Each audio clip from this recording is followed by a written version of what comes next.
Jaya Radha Madhava Kunja Bihari.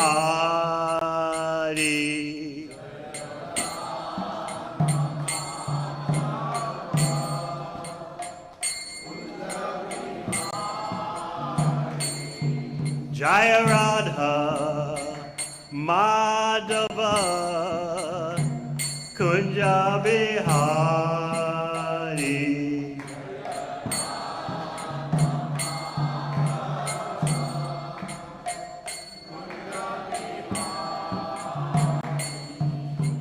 Gopi Janaballabha Giridvaradhari.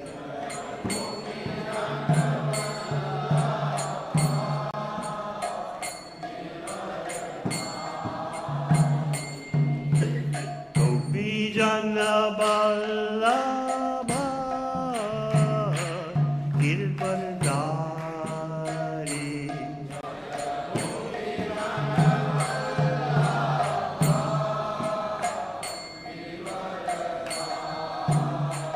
Yashoda Nandana Braja Janaranjana.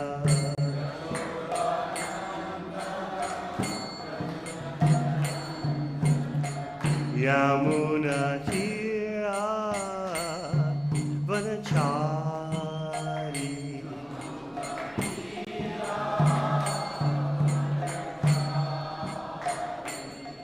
Jaya Radha Madhava Kunja Bihari.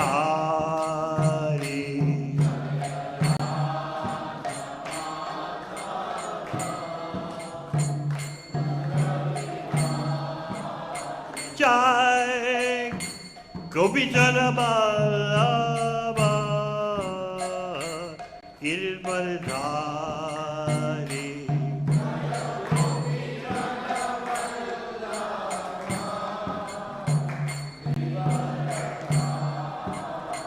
Jai Gopi Janaballabha Giridvaradhari.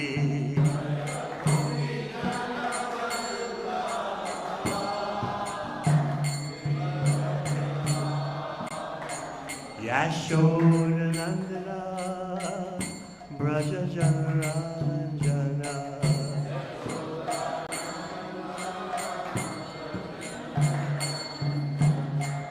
Yamuna Tira Vanachari.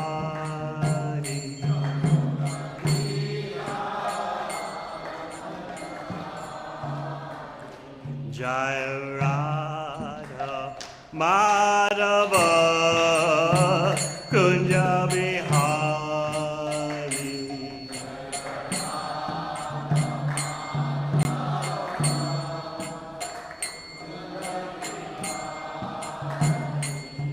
Hare Krishna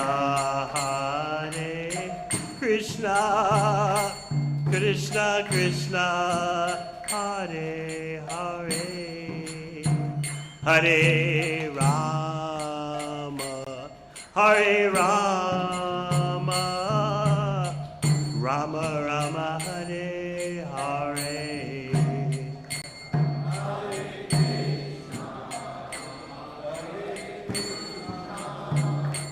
Krishna Krishna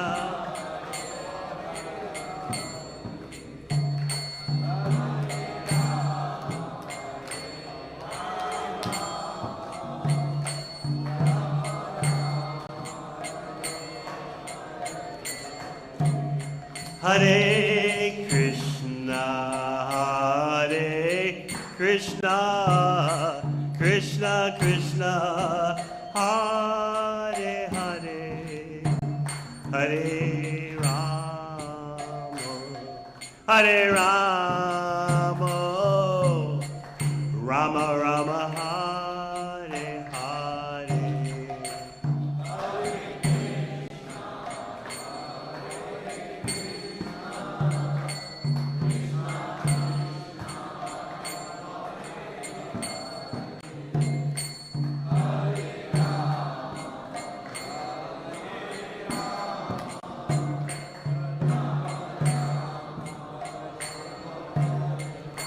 Hare Krishna, Hare Krishna, Krishna Krishna, Hare Hare, Hare Rama, Hare Rama, Rama Rama, Hare Hare.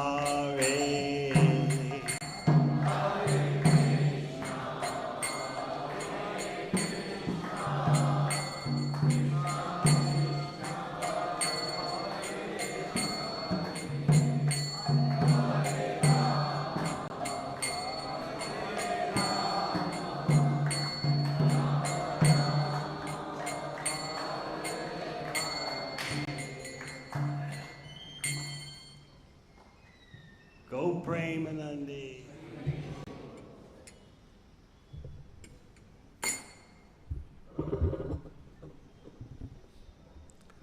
Om Namo Bhagavate Vasudevaya.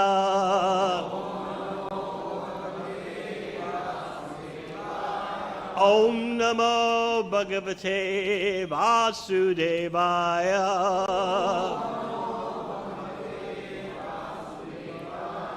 Om Namo Bhagavate Vasudevaya.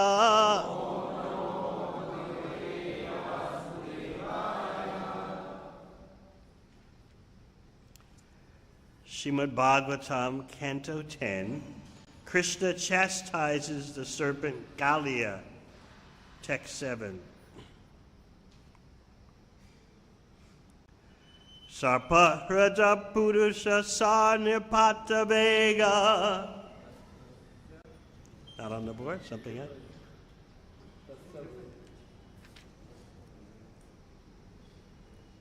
Seven is not on the board? Actually, in that 7, there is no purpose. That's why we will write that. All right. Tasya Hade Viharato Bhuja Danda Guna.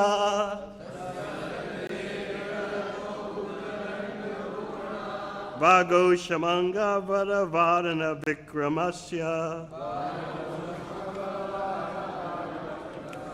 Asrutya Tatswa Sadana Bibhavam Narikshay.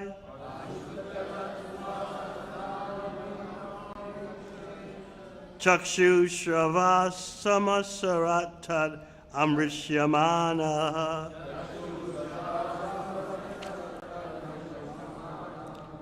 Tasya Hade Viharato Bhuja Danda Guna. Vago Shamanga Vadavarana Vikramasya. Asrutya Tatswa Sadana Bibhavam Nariksha. Chakshu Shravas Samasarat Taram Rishyamana.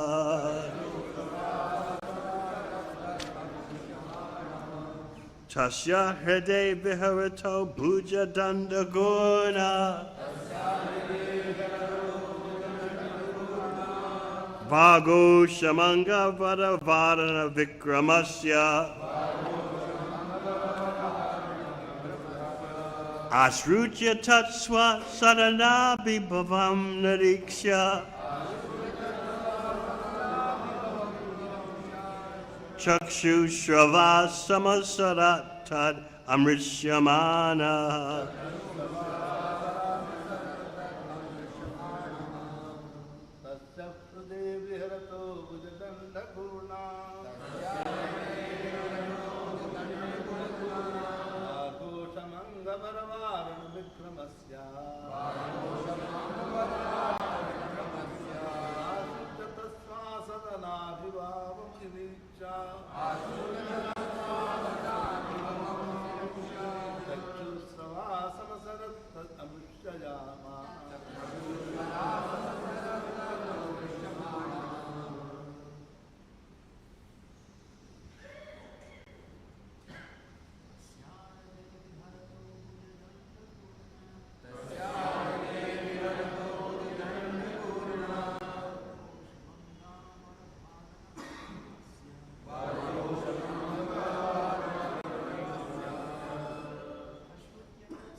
Vaishnavis,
Tasya, of him, Hriday, in his lake, Devamrita, who was playing, Bhuja Danda, by his mighty arms, Gurna, swirled about, Va, of the water, Gosham, the resounding, Anga, my dear king, Vadavarana, like a great elephant, Vikramasya, whose prowess, Asrutya, hearing, Tat, that, Swasadana, of his own residence, Abhibhavam, the trespassing, Nariksya, taking note of,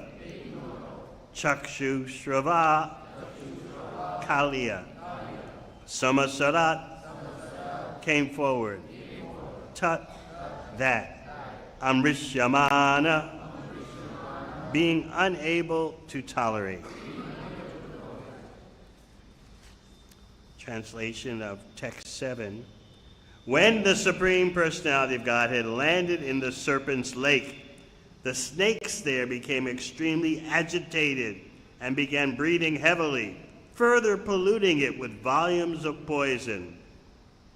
The force of the Lord's entrance into the lake caused it to overflow on all sides, and poisonous, fearsome waves flooded the surrounding lands up to a distance of 100 bow lengths.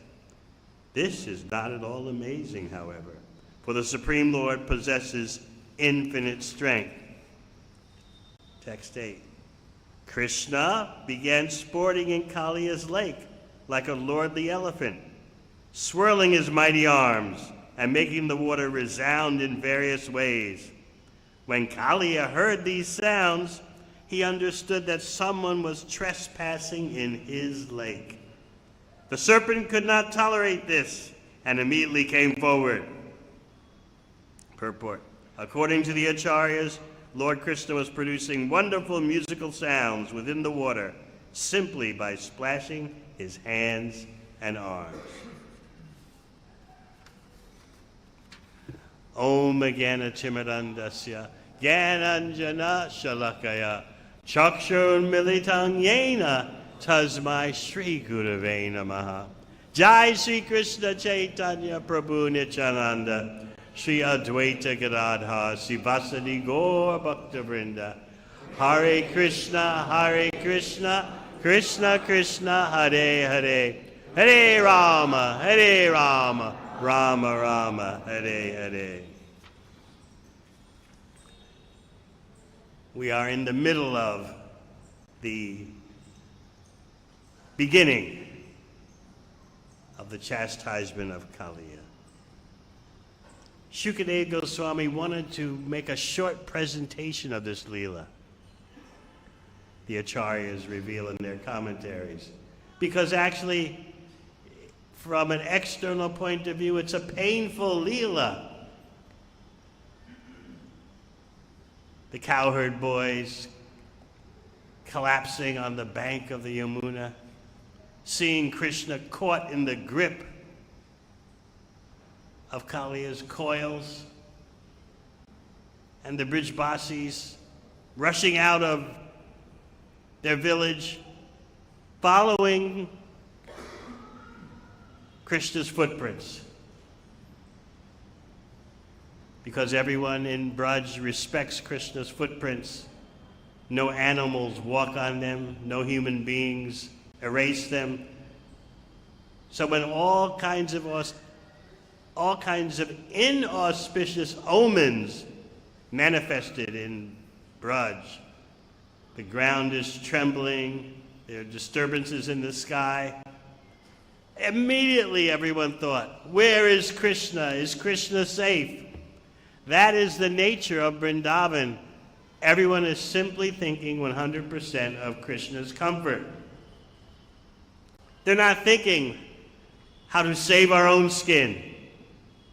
Even when it seems like they're begging Krishna, save us from this forest fire, save us from that, they're simply thinking we're necessary for Krishna's pleasure. Therefore, it's not good for us to die. They're showing, the Brijbasis are showing 100% Krishna focus in 100% purity. No selfishness whatsoever. So again, this can seem to be a very painful pastime. Mother Yashoda will be in agony, apparently. She'll want to rush into the Yamuna, the poisonous Yamuna, and save her son. The older gopis have to hold her back. So again, Shukadeva Goswami wants to make it short.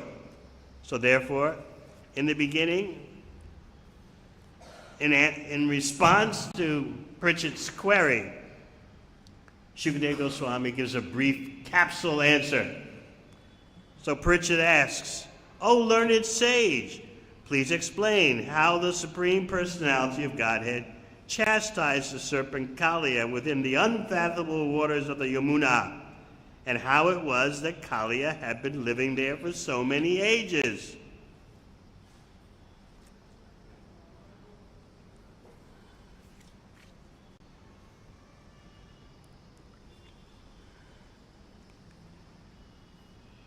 This is in response to Shukadeva Goswami giving a very abbreviated one-verse description.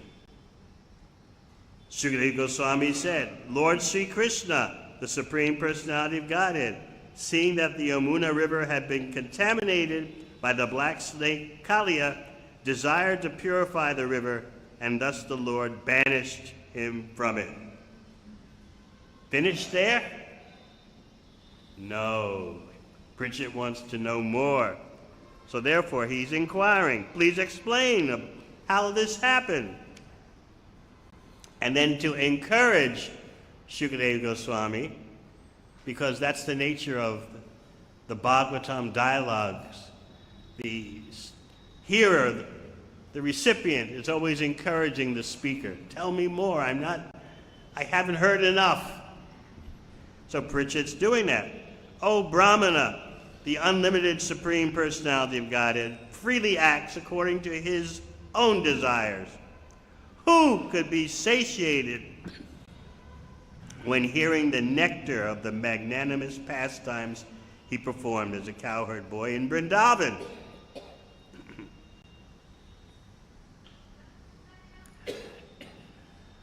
So Shukadeva is trying to just make a short story presentation, but Pritchett is stirring the whole process. I want to know more. Who could ever be satisfied? And the acharyas point out that Pritchett will imply or say to Shukadeva, look, the Vedas are full of distress stories. You don't have to baby me, in other words. You don't have to try to avoid distressing histories. I can handle it. So that's why Shukadeva Goswami begins to explain more deeply the whole Leela of Kaliya's chastisement. And indeed, hearing it, Pritchett is affected, especially the part where Krishna jumps into the poisonous Yamuna. What does Krishna do first before jumping in? He adjusts his hair, ties his hair back. He adjusts his waistband, and he adjusts his ornaments. Now, if Krishna is perfect, why does he need to adjust his clothes? Did you ever wonder about that? But everything about Krishna is infinitely increasing beauty. So it's not that there's something wrong with his clothes and he has to fix it. Just like I might sit here and I will fix my cloth. And okay, that's better. Krishna is unlimited beauty. So there was no mistake before he tied back his hair, adjusted his jewels.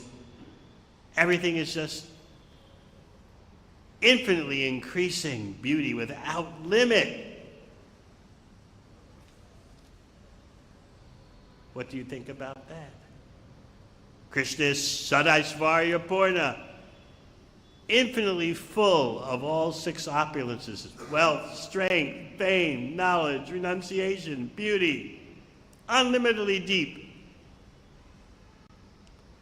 So his adjusting himself, his clothes, his ornaments, his hair, is no sign of limitation or imperfection. So he jumps into the poisonous lake, and Pritchett is affected, and Shukadeva calms him. Now, evidently, Kaliya had been in this section of the Yamuna River for a long time, yugas. But it seems that the poison that he generated had reached such a level that something had to be done. What about the Yamuna River today? Is anything being done? Industrial wastes are pouring into it. Raw sewage is pouring into it. It's the nature of Kali Yuga. No counteraction, no correction. People are becoming accustomed to living with polluted air and polluted water. They accept it as a part of life. Whereas in a real human civilization, no one would tolerate such. Because the Yamuna River is very dear to Krishna.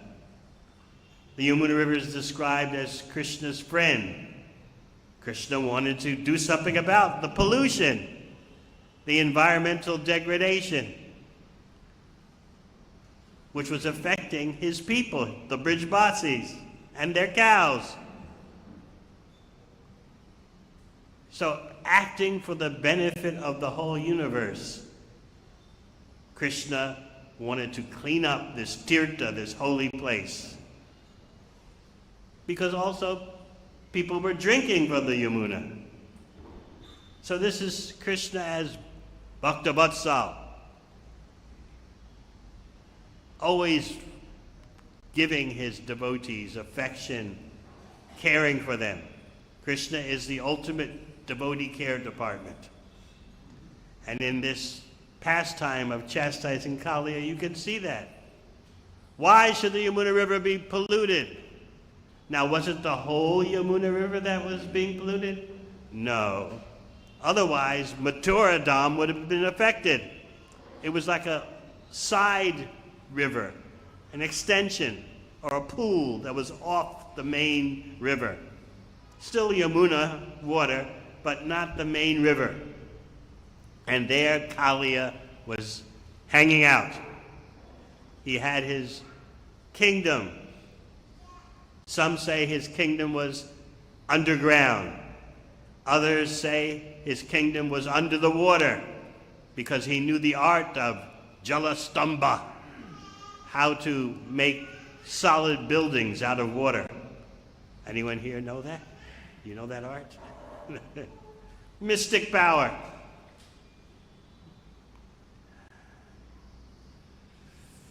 So now Krishna has jumped into the poisonous Yamuna. This section of the Yamuna, this pool of the Yamuna, so poisonous that if birds would fly over it, they would drop dead into the waters. And when the wind would blow, it would carry droplets of poisoned water to the surrounding riverside. And no creatures could survive. No vegetation could survive. So therefore, on the banks of this section of the Yamuna, there were just snakes living in holes. Very horrible degradation of the environment. And Krishna wants to do something about it. So in this way, you can understand Krishna is a supreme environmentalist.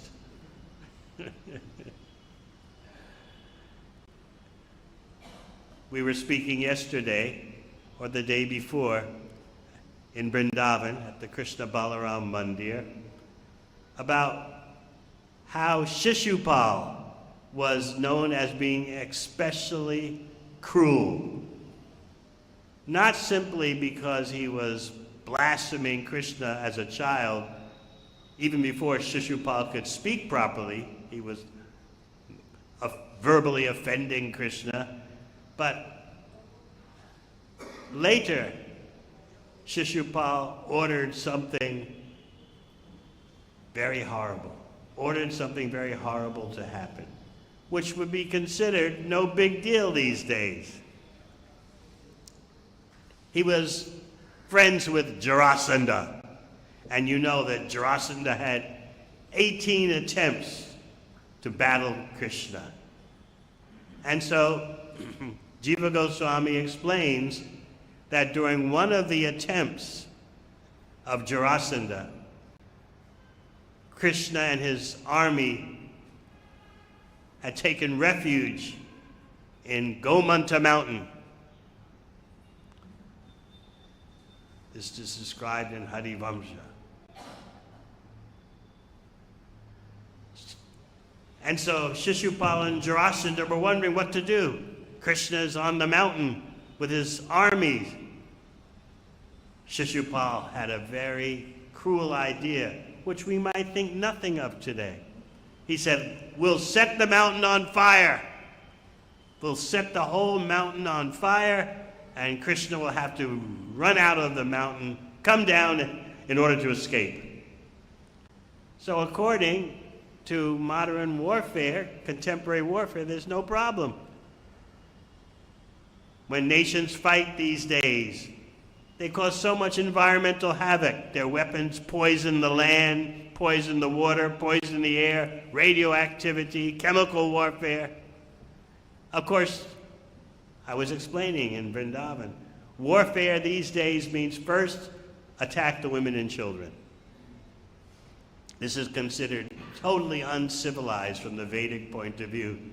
That's why the Battle of Kurukshetra was fought in what was then a very isolated place.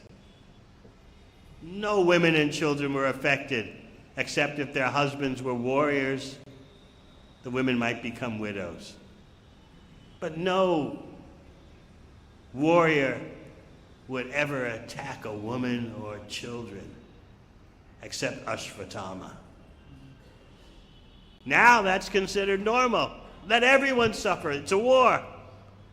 The generals say openly, war means killing people.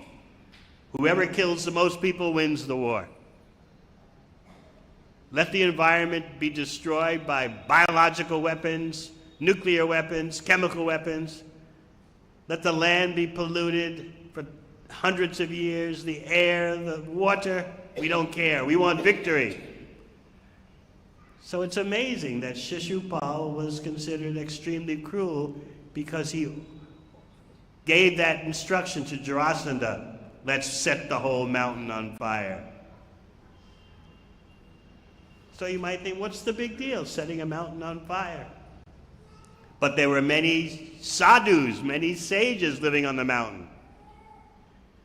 And why should the whole nature be destroyed, the whole nature on the mountain?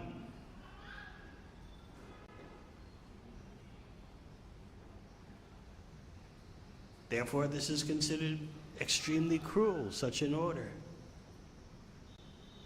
So you see, this is a different standard. This is a real civilization that Bhagavatam is presenting. Taking into account all living entities, taking into account all of nature.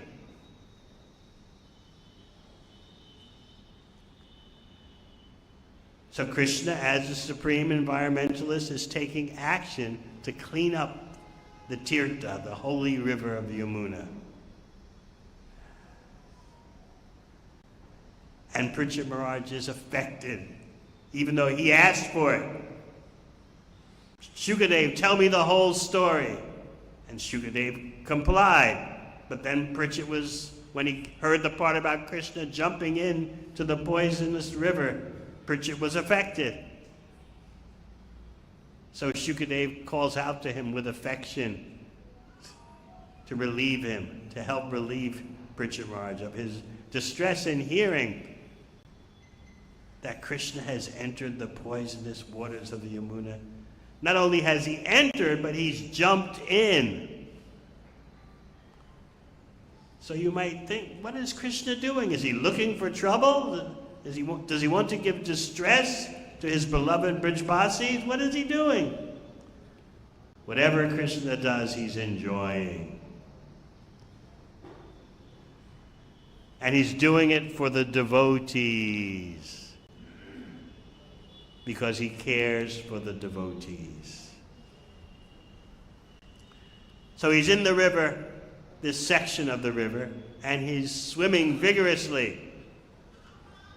The acharyas point out that Krishna knows how to swim vigorously because within him are all the avatars, including Matsya.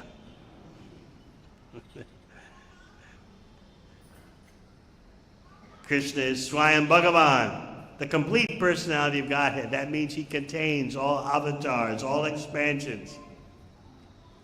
So it's not unusual for us to hear that Krishna is swimming so magnificently in the Yamuna, when Matsya is his plenary expansion. So as he's swimming, you might say, well, that's an ordinary activity to swim. But as Krishna is swimming, he's creating with his arms musical sounds, beautiful music.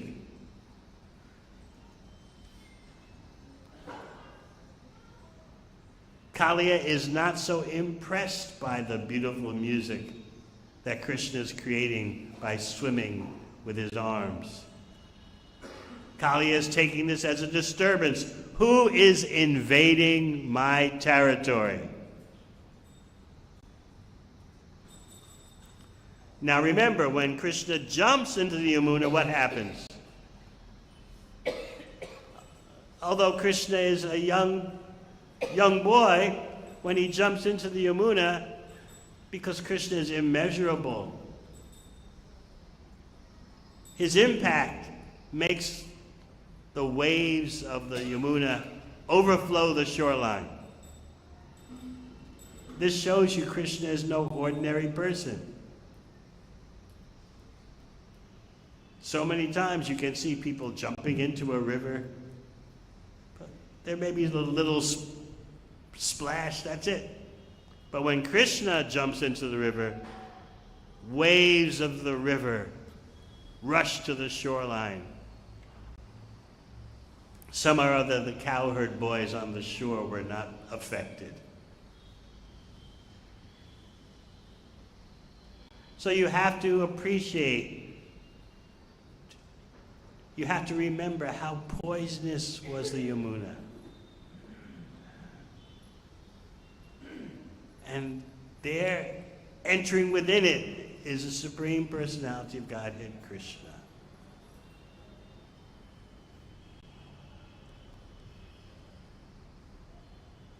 This is what Pritchett asked to hear.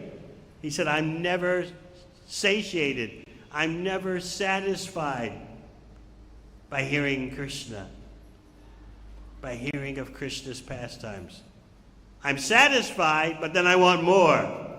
See, in material consciousness, when you say you're satisfied, that means, all right, enough.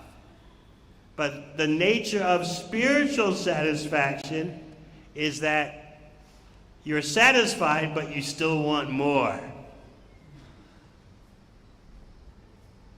Just like if someone comes to your restaurant, which I hear is very successful here.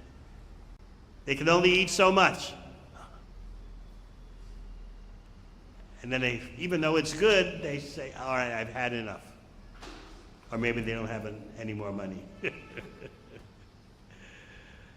They can't just go on eating and eating and eating, even though it's good. But hearing about Krishna gives you satisfaction. Yes, so wonderful. But still you want more and more and more and more. You can never get enough of hearing about Krishna, chanting about Krishna, engaging in devotional service.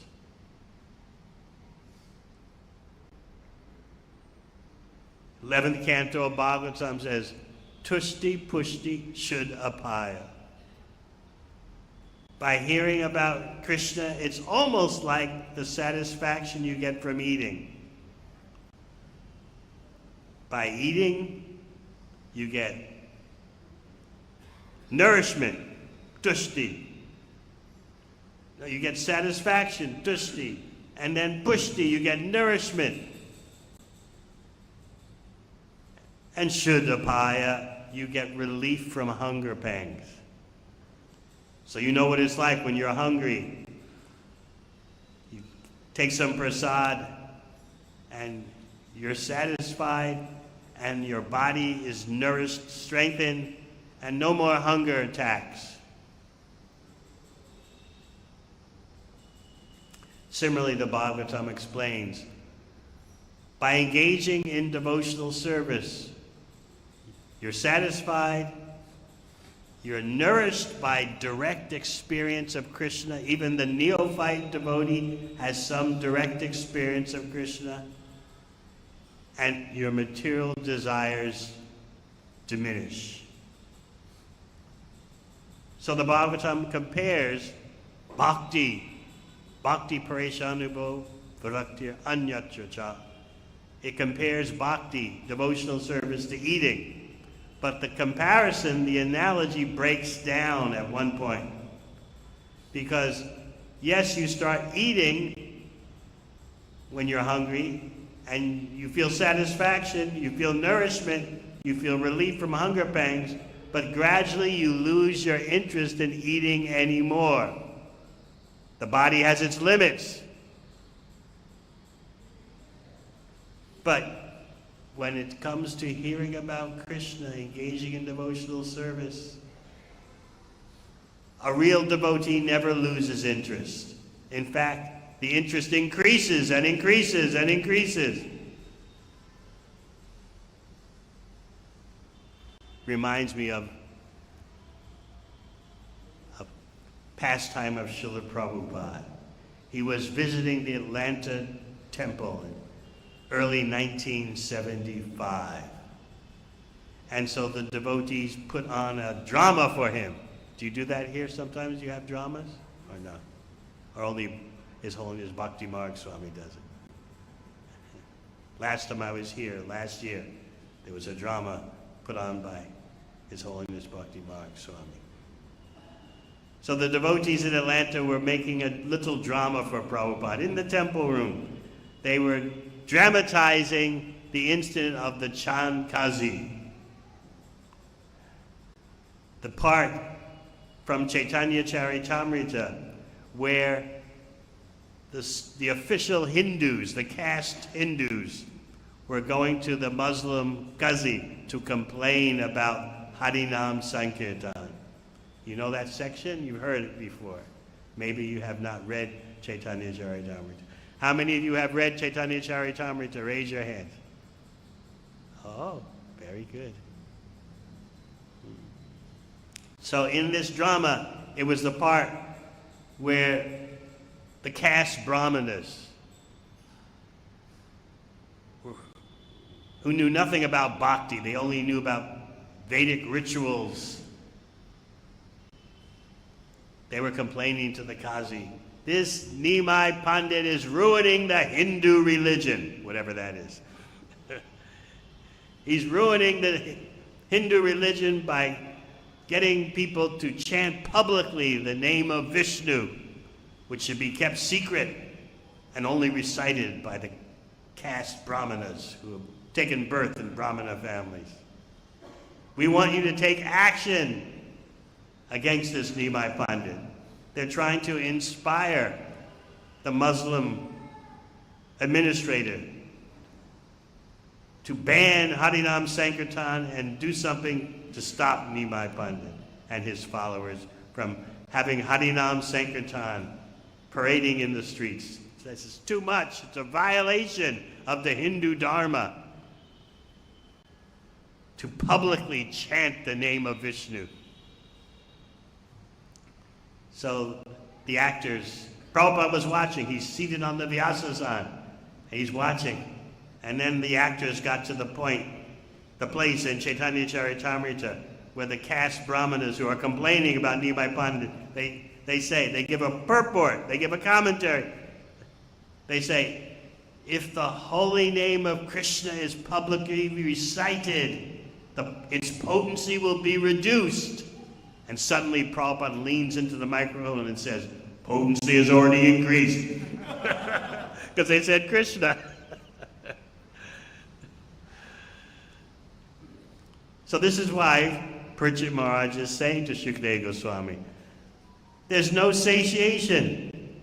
O Brahmana, the unlimited Supreme Personality of Godhead, freely acts according to his own desires. Who could be satiated? Who could be satisfied and then want to stop hearing the nectar of the magnanimous pastimes of Krishna? So this is our treasure. This is our wealth.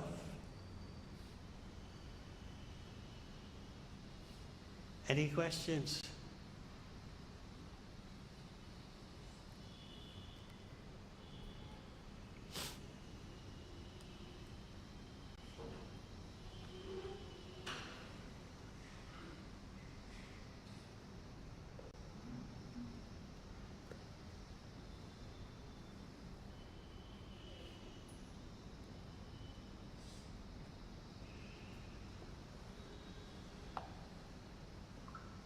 Krishna Maharaj, thank you for the wonderful class.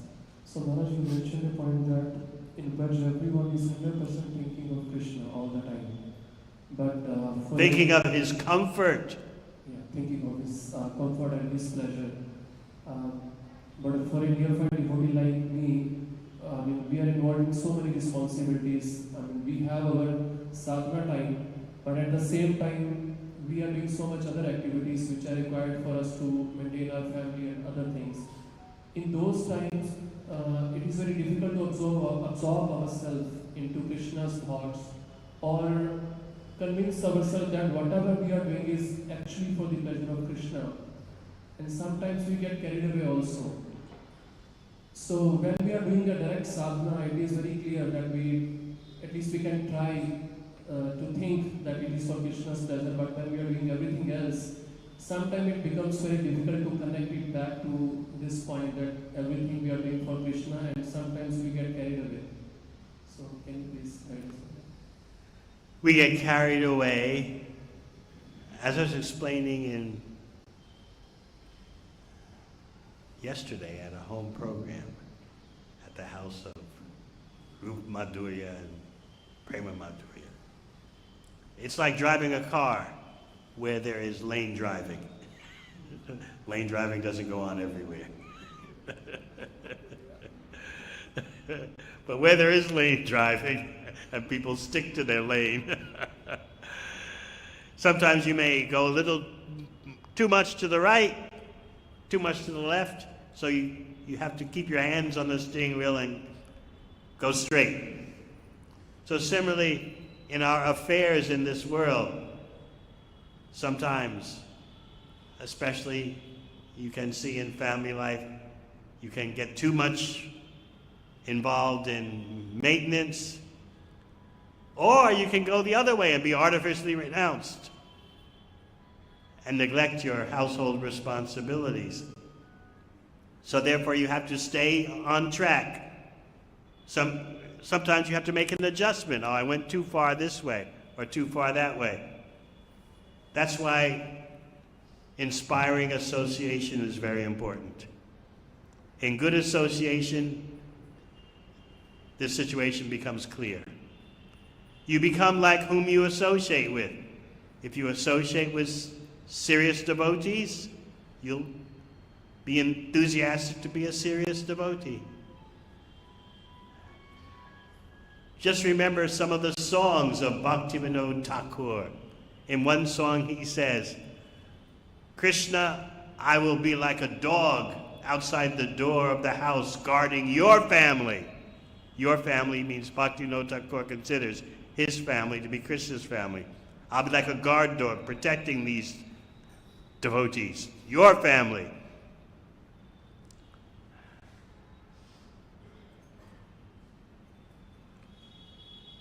So yes, it's a constant effort how to connect all our activities as much as possible directly to Krishna. Bhaktivinoda Thakur also writes, I will earn money in order to support your family, Krishna.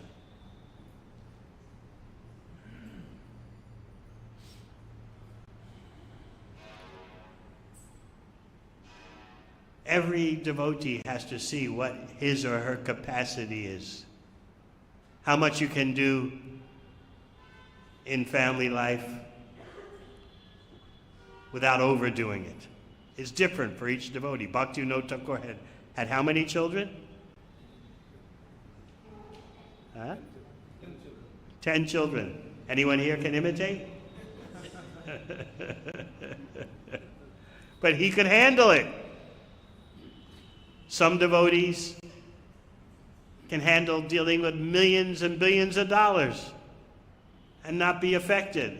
Other devotees have difficulty handling 10,000 rupees. It's different according to your capacity. So you can't just be pressurized by social comparison. These other devotees have property investments. I should also have a property investment. Maybe you're not a business person. Maybe it's not your capacity. So with guidance, you have to know what is your capacity. So that guidance is the real wealth. And then don't forget, Pancha Sorvam Vanam Vrajet. The age of retirement is coming.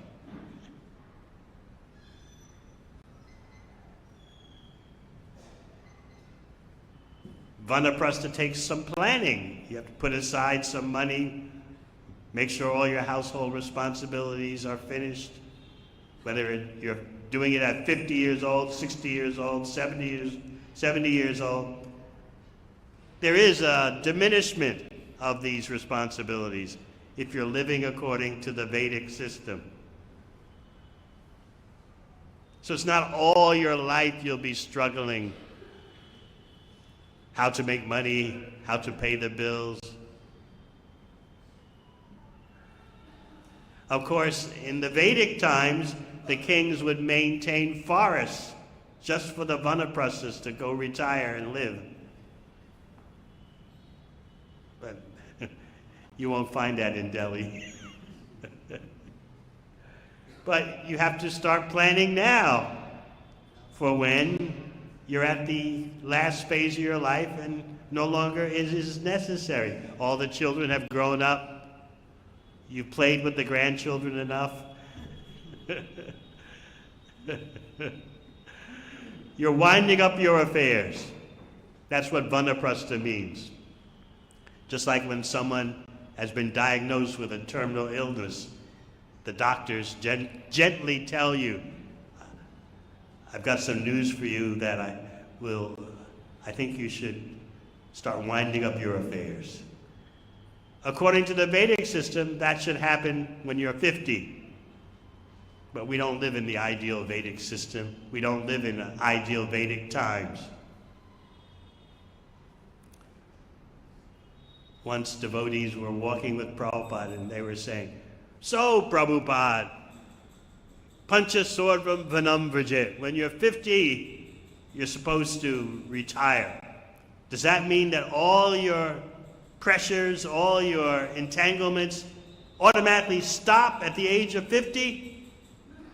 Prabhupada said, no, it will never stop, but you stop.